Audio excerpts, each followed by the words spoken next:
In our first story, Behind Mansion Walls, She trusted him. Why wouldn't she? a high-riding Texas princess It's not my fault. cut down in her prime. That's got to be one of the wildest stories I've ever heard of. And later, She only acted because she thought she was going to die. a sharpshooting heiress makes a life-or-death decision. She acknowledged having shot him, and that's all we needed. I'm Christopher Mason. Behind mansion walls, the daughters of billionaires are accustomed to getting their own way. There are few men who can tame the thoroughbred heiress.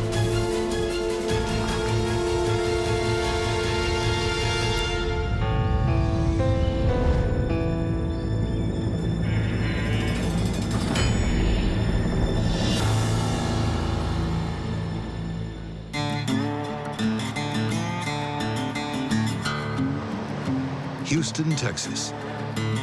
A city built by a special breed of millionaire, a tycoon with a 10-gallon hat and oil in his veins. These men were fabulously wealthy. They had so much money and millions and millions and millions back when that really meant something. Men like Ash Robinson created empires from black gold. And sometimes their fortunes came at a price. That just means you ain't done your job right. This was a very rough and tumble state back 100 years ago. And Ash came up with the best of them. Men were killed all the time in the oil fields, either accidentally or on purpose. I don't care if they ain't no goddamn evidence. Ash Robinson was a kind of a oil patch kind of guy, a little bit pushy, probably made a lot of deals in his lifetime. Very strong-willed person. In the winter of 1969, Ash Robinson is a bereaved father bent on revenge. And Ash Robinson usually gets what he wants. Ash Robinson.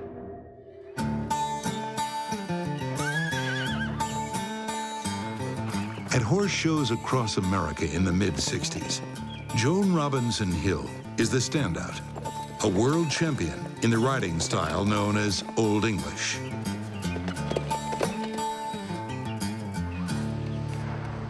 Joan's favorite mount is a dappled gray mare named Beloved Belinda. Rider and horse perform to adoring fans, from Madison Square Garden to the Kentucky State Fair. They become known as America's beautiful pair. A striking, high-spirited blonde, Joan has many admirers. None more devoted than her father, Ash Robinson. Ash Robinson had only one child, and that was Joan. And she was the darling of his eye. Every morning, Ash would drive down the street, have coffee with Joan first thing in the morning.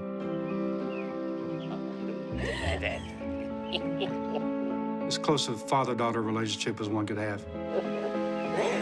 I haven't told John, okay? Okay. The other man in Joan's life is her husband. He's top Houston plastic surgeon, Dr. Joan Hill. Some people called him cold, some people called him aloof. His true passion was music, and that probably created a lot of turmoil between him and Joan. Joan was more interested in sashaying around town with Houston's horse-loving mink and manure set. John tolerated them for the wealthy clientele they provided for his plastic surgery practice. But he would much rather be playing the tuba with his all-doctor band, the Heartbeeps. Joan and John are oil and water. I got my buffer dorsey. What the hell's a buffadosa? A piano. It's But not an just even a- bigger threat to her marriage is the growing rift between her husband and her father. Send a piece of my music. Well, good for you, boy. There was not a lot of love lost between Joan Hill and Ash Robinson. Well, you can tell him am I. Huh. This was a story of a beautiful woman with two men who were more than important to her. Her father was everything to her. Her husband was everything to her. I'm pregnant. You're always gonna be Daddy's little girl, aren't you? Of course she is. Get used to it. She couldn't make a choice between them, and she paid for it. The birth of a baby boy brings John and Joan closer, What about your son? Don't you care about him? but not for long. I think so. All you care about is yourself. The night that she and her husband had the quarrel, and he left her and she ran out on the street, It's not my fault. Bye. she said, "You've just lost your home and your wife and your son." And your goddamn music room. She'd been married twice before, divorced twice before. She did not want a third divorce. But no daughter of Ash Robinson will be left to raise a child alone. Dr. Joan Hill will be back. Ash has made sure of that. Ash had forced him to sign a document that actually was probably typed out by Ash himself that said that if he divorced Joan Robinson Hill, then he would get nothing in the divorce. And Joan Hill has become very comfortable living on Texas oil money. He had a house that was extremely expensive over in River Oaks, the best part of Houston. He had a music room in that house that he'd spent about $100,000 on.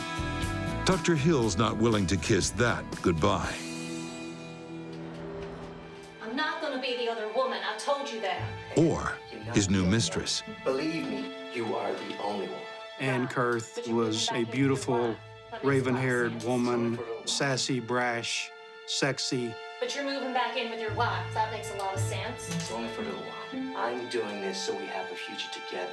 Yeah, well, our future better come pretty quick, because I'm not waiting around forever. Hey, Ann, you won't have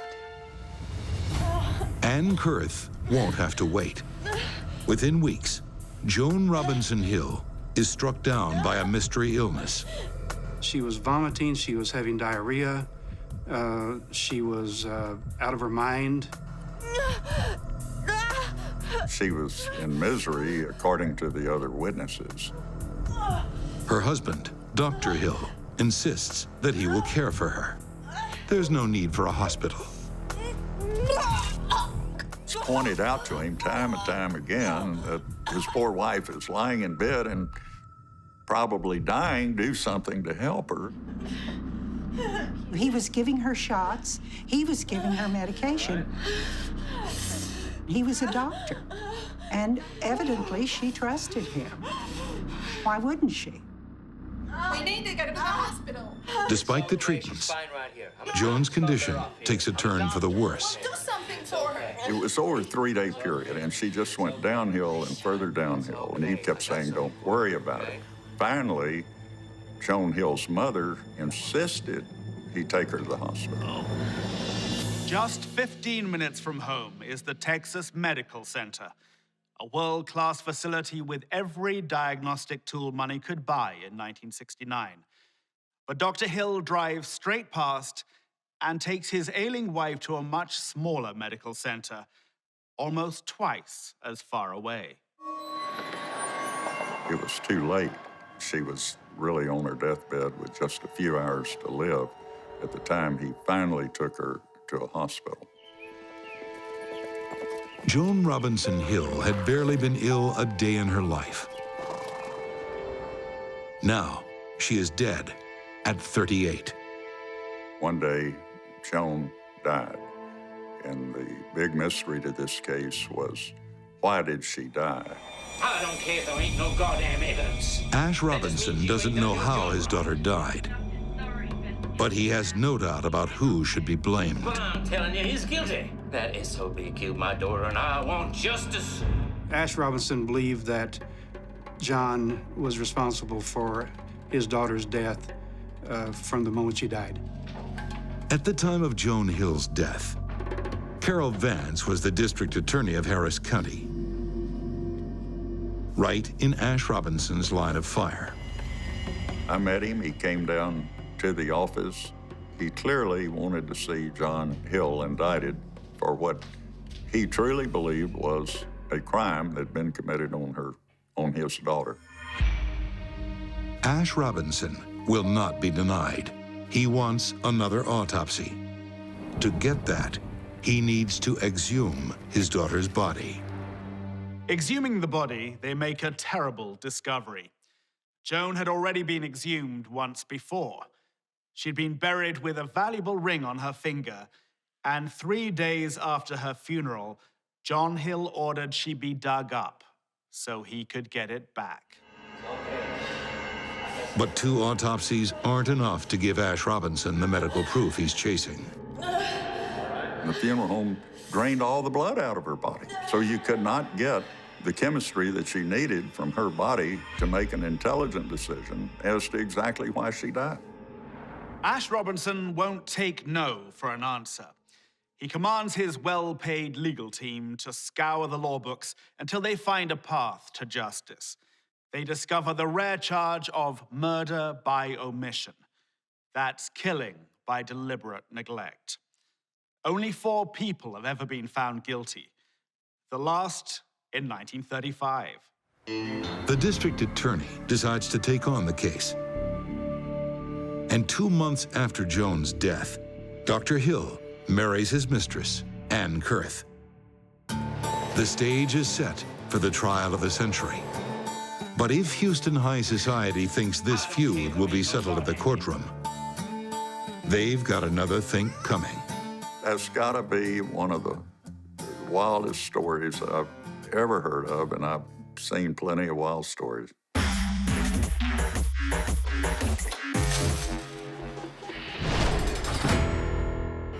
Houston, Texas. On March 19, 1969, wealthy oil heiress Joan Robinson Hill dies of a mysterious infection.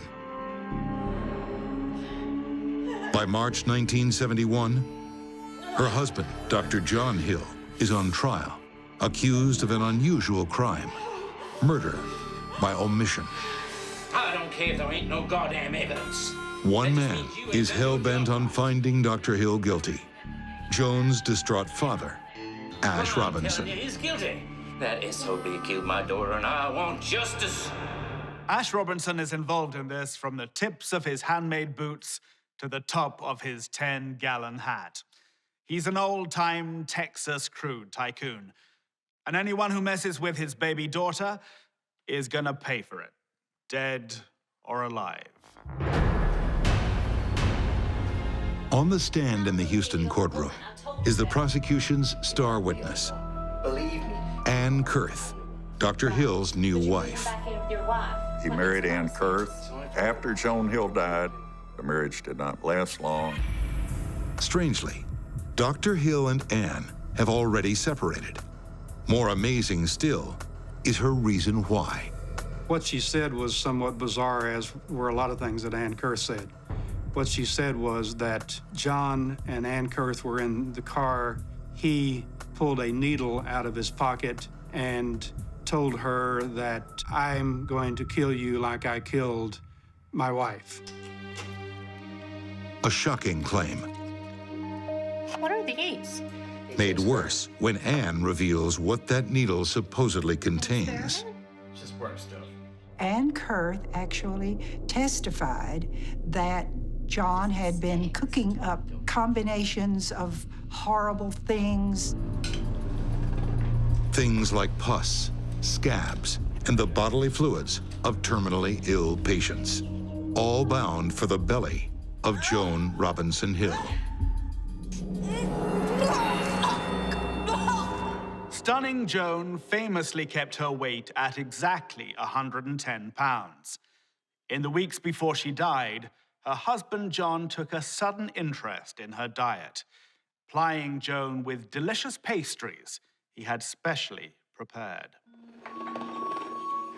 Ann Kurth came up with the theory that John Hill was growing bacteria in a petri dish and that he actually injected bacteria in certain pastries.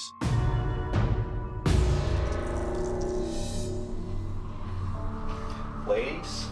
John would come in the evening with pastries and insisted on what person would eat which pastry. Ann Kurth's shocking testimony suggests the death of Joan Hill was no accident, nor was it neglect. But that's a problem, because this isn't a murder trial. We had not claimed she was poisoned. We claimed he'd neglected her and she died. So that's an opposite kind of theory than the poison theory. So you're sort of in a legal dilemma there. A dilemma so serious, the judge declares a mistrial. Ann Kurth thought that she was going to say something that was going to get John Hill convicted, and it did just the opposite. It resulted in the mistrial. Dr. Hill walks free. But this war isn't over until Ash Robinson says so. Do you think you can help?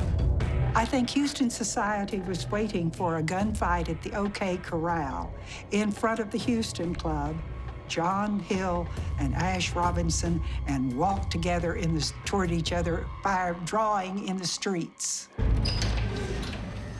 A hail of bullets at high noon would be a fitting Texas climax. But it only takes one gunshot to finish this feud. John Hill and his wife fly to Houston from Las Vegas. They go in the house and they find that this guy has been holding John's mother and also their son hostage. John thought that he was interrupting a burglary.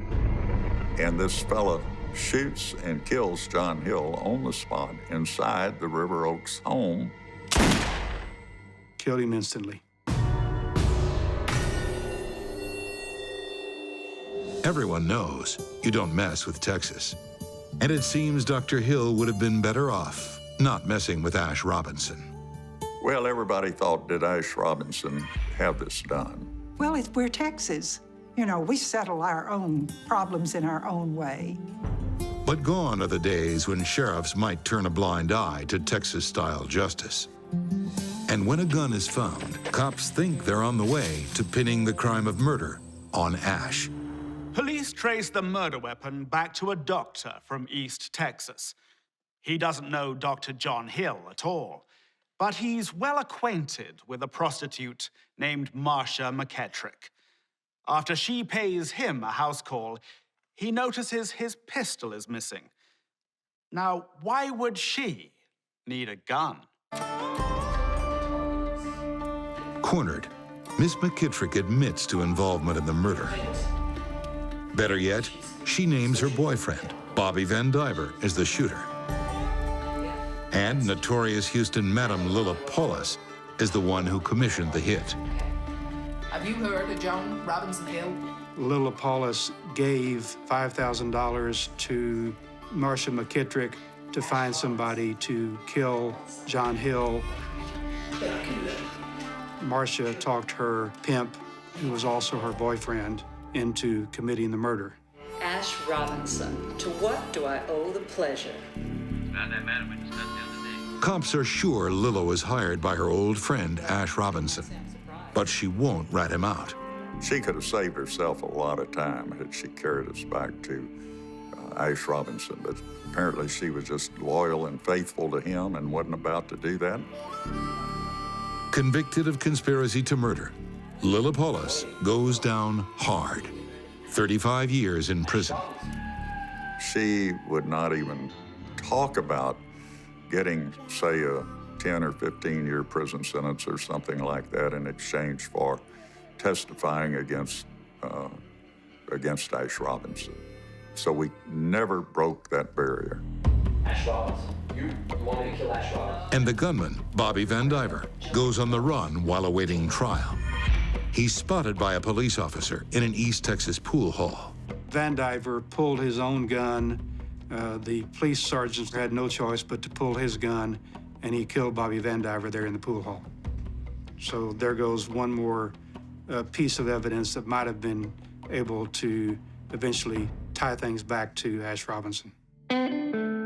Years later, John Hill's son launches a wrongful death civil suit against his grandfather, Ash Robinson. No. But Ash passes a polygraph test and walks away scot-free. He was like a mafia don in that everyone knew that Ash had arranged to have Joan Hill killed, but no one could prove it because he was too far up the chain of command, and no one would rat him out. Richard Racehorse Haynes defended Joan Hill at his famous mistrial back in 1971. He was also involved in the civil proceedings against Ash Robinson in 1977. I remember we were taking this deposition. He and I went into the men's room, and just the two of us in there. And he said, "You know I did it." And I was accusing him of employing the guy that killed Hill. And I said, "Yeah, I know you did." And he said, "But you can't prove it." And I said, "That's what we're going to try to do." And we tried. We couldn't. And he beat us. Ash Robinson dies in 1985, clearly a broken man. But Texas grandstander to the end, he wanted a defiant epitaph. Here lies Ash Robinson. He lived and he died and didn't give a damn what people thought of him. But he certainly did give a damn about his darling daughter, Joan. I do not condone at all what Ash Robinson did. I would never condone murder of any kind. However, I think anyone can look at his circumstance and understand what motivated him to do it. Still to come, behind mansion walls. What happens when an heiress with a deadly aim Her father was the biggest private arms merchant in the world. meets a polo playboy who's handy with a blade? There were people that saw that knife and felt that knife right up against their neck.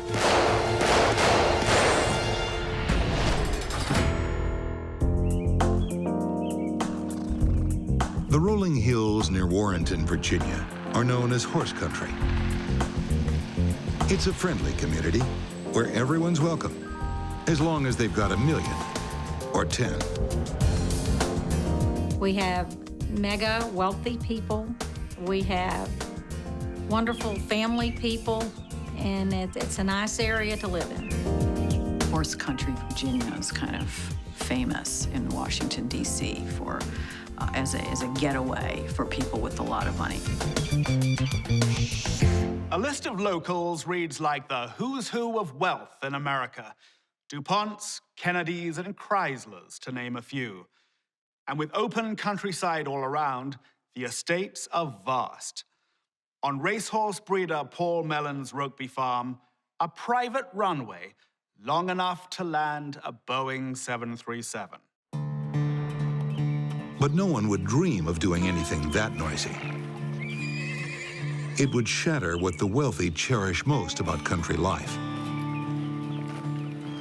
The tranquility, the peace, the soothing quiet. All that serenity goes up in smoke one September morning in 1997. Well, I think the community was understandably shocked and horrified. We just didn't expect that. I had not seen any signs that there was this kind of trouble or what was going on. What do we got? At Ashland Farm, a man is dead. The self-confessed shooter, the lady of the house, 35-year-old billionairess, Suzanne Cummings. Whenever you have a murder where two people are present, you're left with only one person to tell exactly what happened. In this case, that was Miss Cummings. Deputy, do you mind? Just wait, please, man. She claims that she shot him in self-defense. Born and raised in Monte Carlo, Mademoiselle Cummings speaks with the heavy French accent of her birthplace, pronouncing her first name Suzanne. Shy, single, and mad about horses, she sleeps with a .357 Magnum under her pillow, which is not surprising. Her billionaire father is Samuel Cummings, the world's largest private arms trader. The dead man is from more modest means. He's Argentinian polo player Roberto Villegas, Suzanne's Latin lover, until she shot him 4 times in her own kitchen.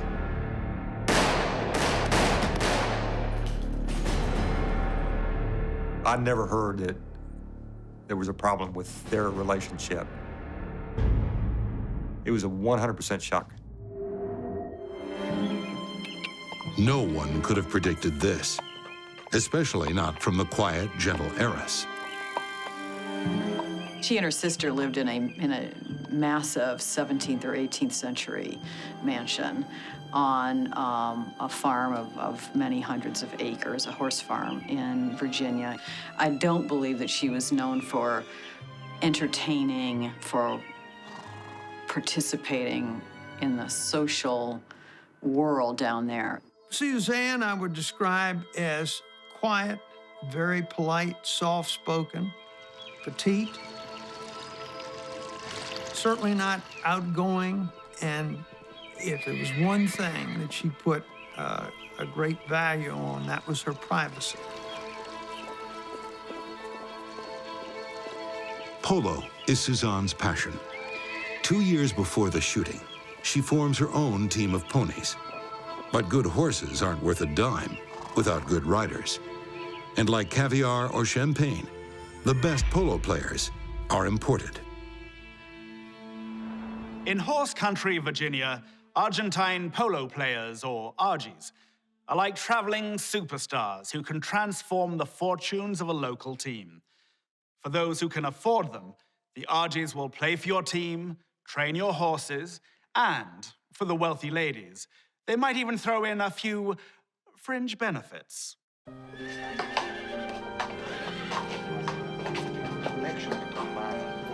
Susan Cummings fell for one of these players. They're hunky, dark, Latin men, and some women find them irresistible.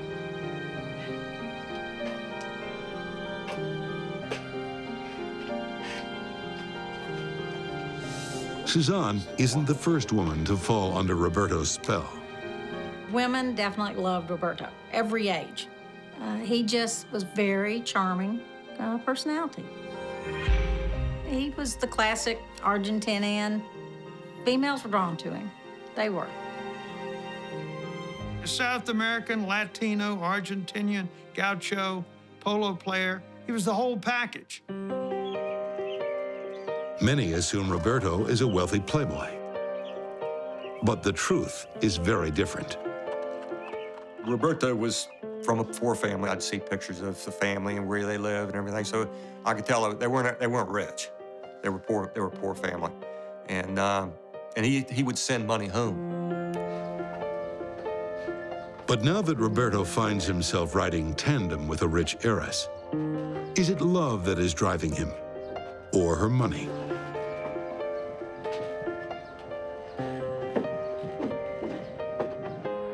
Suzanne is now a patron, with the dashing young Roberto her prized Argie.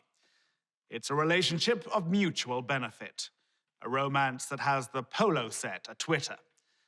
But the lovebirds will soon find out why one should never mix business with pleasure. It was a large pool of blood. His immediate reaction was something was not right. So, hold tight here. Tight. Relax. Suzanne Cummings knows a thing or two about guns. It comes with the territory. When Dad is one of the world's biggest arms dealers. Her father, Samuel Cummings, was a CIA officer in the 50s who decided that he could earn quite a bit of money trading in surplus arms left over from World War II. That's the basis of the fortune. Is it millions? Is it billions? It's an enormous amount of money. That family fortune helps her live in luxury here on Ashland Farm in Virginia. And now, she shares her privileges with a charming polo player, Roberto Villegas. When Roberto was with us, say at polo matches or at dinner or at parties, he was I always saw him being charming with her. He was always very kind to her in my presence. I don't think I ever heard them argue. Suzanne and Roberto, thoroughbred and stallion, patron and player, with a love affair thrown into the deal. It's a familiar arrangement around these parts, and after almost 2 years, it seems a success. But are they really a perfect match?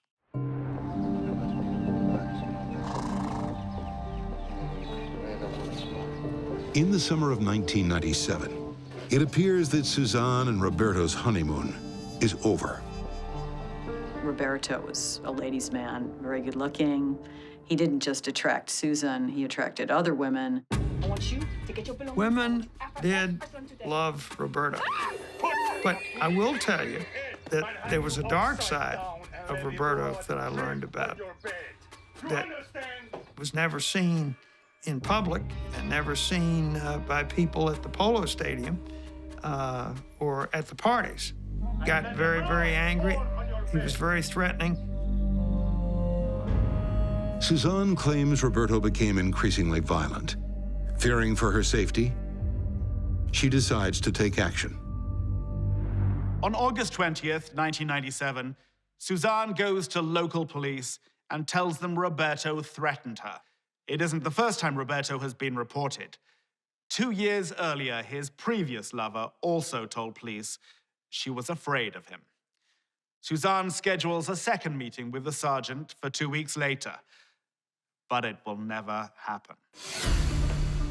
Instead, the next contact Suzanne has with police is here, on a Sunday morning in September, with Roberto lying dead on her kitchen floor. Ms. Cummings made the 911 call. I need to talk to my lawyer. She acknowledged having shot him, and that's all we needed. Why she did the shooting, the circumstances of why she shot Roberto, those were what were left up in the air. You shot him. Suzanne clams up. She demands a lawyer. Defense attorney Blair Howard is the first one to hear her version of events.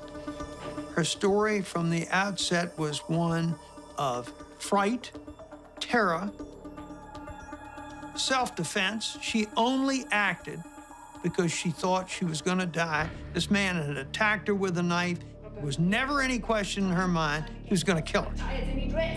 Suzanne says she'd been telling Roberto for weeks to remove his belongings from her house. He refused, and that sparked a violent argument. Well, she traced him from place to place to place. Sunday morning, they're in the kitchen, and she said she told him at the breakfast table, I want you out, and I want you out today, at which point he glared at her, and the next thing she knew, he was across the table, grabbed her by the throat, took the knife out. Roberto, what are you doing? No, stop! No! Ah, stop it! Do you like that? And she said, just take it easy, put the knife down. I'll make us some coffee and we'll talk. He did put the knife down. She went over to the sink to make the coffee. She had a gun under the sink. She just kept it there for her protection. She reached down, and when she turned with the gun, she said she was only going to do this to control the situation so she could get out of that house. And she said the next thing she knew, he was coming up out of the chair. She thought he was coming to her to do harm, violence, thought he was going to kill her. And she says, I just started firing the gun, and I didn't stop firing until he stopped coming toward me. To back up her claim of self-defense, Suzanne shows police slices on her forearms, made, she says, by Roberto's blade. Came at me, so I shot him.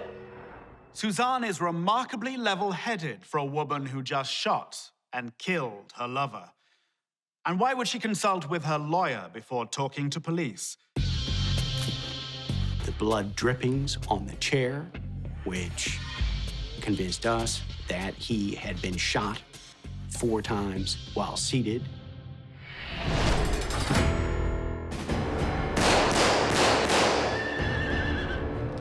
right, let's take a look at the body. A blood-soaked kitchen in wealthy horse country in Virginia. a dead polo player, and an heiress, Suzanne Cummings, who claims all this was self-defense. The evidence in this room has a story to tell investigators. The question is, will that story match Suzanne Cummings' version of events? I need to report a shot man. Suzanne said she placed the 911 call immediately after the shooting. Now, if you take a look, And the cops arrived within minutes. when we got here, it was So why did the blood seem so sticky to the first policeman on the scene? He believed the blood to have coagulated to a point where it could not have happened as recently as the 911 call would have led one to believe. So he was immediately on alert. I need to report a shot man. Is it possible that Suzanne had killed Roberto and waited before she called 911? All right, throw the body over. If so, just what had she been doing in the intervening period? Look what we have here. Prosecutors believe she was planting a knife on the body. We never believed that the knife would have landed in that fashion. We believed it to have been placed there after he was shot. It was only when they turned the body over that suddenly they see the knife. Well, who knows the action of turning that man's body over, what that did with respect to the position of the knife. When police analyzed the bullet trajectories and the bloodstains, there are more surprises. The blood drippings on the chair convinced us that he had been shot 4 times while seated. Their theory is that Roberto wasn't lunging at her when he was shot. And Suzanne Cummings may have been on the other side of the room. Easily 12 to 15 feet away from him, out of danger in our estimation, and could not have been shot in self-defense, certainly not 4 times. The prosecutors don't buy Suzanne Cummings' story. But it's up to the jury to decide between them and the heiress. In May 1998, 6 months after the shooting, the murder trial of Suzanne Cummings begins. Prosecutors believe they have a rock-solid case based on detailed crime scene analysis. But the billionaireess has a secret weapon of her own, the best defense lawyer that money can buy. I get impressions, just instinctive impressions from what they say as to whether they're hiding things or whether they're covering things up. Blair Howard has made a career out of winning unwinnable cases. He defended Lorena Bobbitt when she was accused of chopping off her husband's penis with a kitchen knife. And he gets a gut feeling about Suzanne Cummings the first time he meets her. She didn't blink. She didn't hesitate. She just proceeded to tell me about the relationship and a very detailed explanation about what had happened in the kitchen. I will tell you, almost a year later, when she took the witness stand under oath, that she told virtually the same story to the jury she told me the morning of the shooting. Roberto, you had them standing on a truck. Once you trace them from place to But the place. prosecution tells a very different story. That this shooting was not in self-defense. Based on forensic evidence, they present a case that the killing was premeditated. I'm not going to miss it. Suzanne shot her lover Roberto in cold blood while he ate breakfast.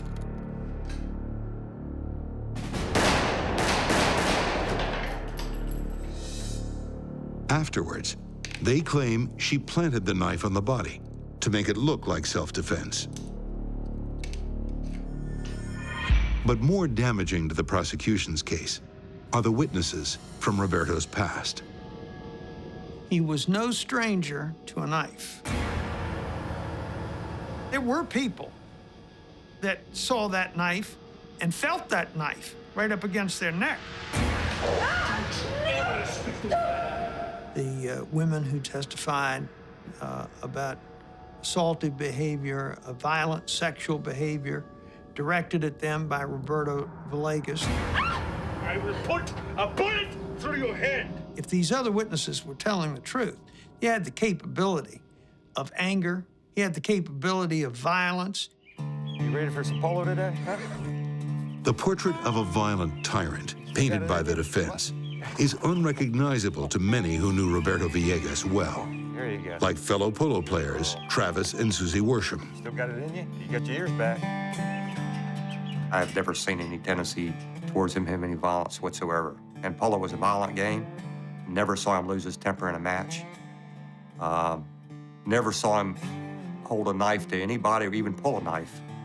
But it was very sad seeing the evidence and just having to sit through the whole thing. It was really difficult. After a week-long trial, the jury delivers its verdict: guilty. But it's not for first or even second-degree murder.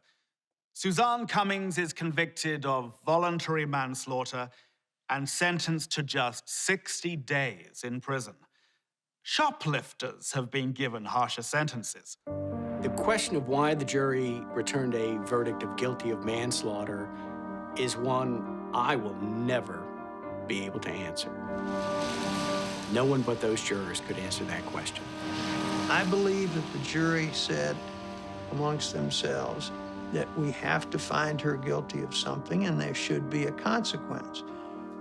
But by the same token, she had every right to be afraid for her life, and we're going to assess a penalty that is commensurate or consistent with the wrong that occurred. I believe that's the way the verdict came down. After 51 days in prison, Suzanne is released and resumes her life in beautiful Virginia horse country. But as a convicted felon, she has lost one privilege: the right to own firearms.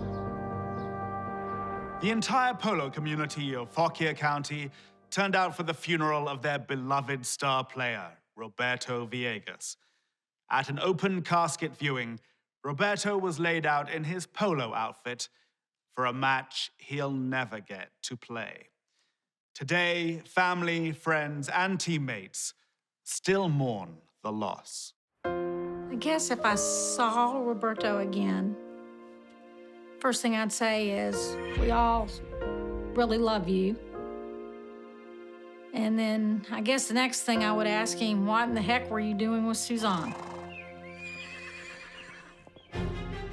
Suzanne Cummings and Joan Robinson Hill, two horse-loving daughters of fortune, born into a life of privilege.